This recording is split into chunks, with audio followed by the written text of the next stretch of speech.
itong ating low pressure area o yung dating si Bagyong Wilma.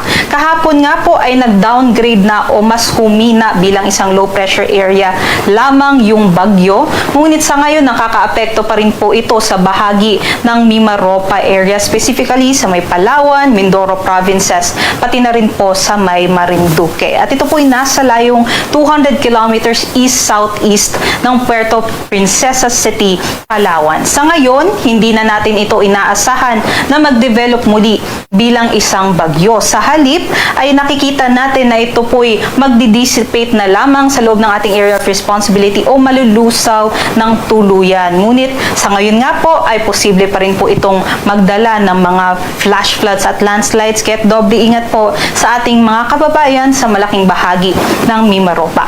Aside po dito sa ating low pressure area, ito naman pong shear line o yung linya kung saan nagsasalubong yung hanging amihan at yung easterlies ay magdadala po ng makulimlim na panahon. Meron ding mga kalat-kalat na mga pag-ulan, pagkulog at pagkidlat sa malaking bahagi din ng Cagayan Valley, Cordillera Administrative Region, and also sa may Calabarzon. So katamtaman hanggang malalakas po yung ating mga pag-ulan dyan.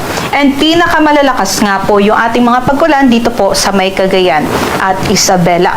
Other parts naman po ng Luzon area ay apektado ng amihan. Kaya't ngayon na sisimula na nga po nating maramdaman yung simoy ng amihan o yung simoy ng Pasko, mas bumababa na din po yung ating mga temperatura. Specifically po dito sa may areas ng Ilocos Region and parts din po dito sa Metro Manila and the rest of Central Luzon. At mapapansin din po natin, wala po tayo masyadong makakapal na kaulapan dito sa Visayas and Mindanao. So expect po natin generally fair weather conditions po tayo, although mataas po yung tsansa ng mga biglaang buhos ng mga pag-ulan pagsapit ng hapon at gabi. At sa next 1 to 2 weeks, so inaasahan nga po natin na wala pang mabubuo na kahit anumang sama ng panahon. At sana nga po ay magtuloy-tuloy po ito hanggang sa bagong taon.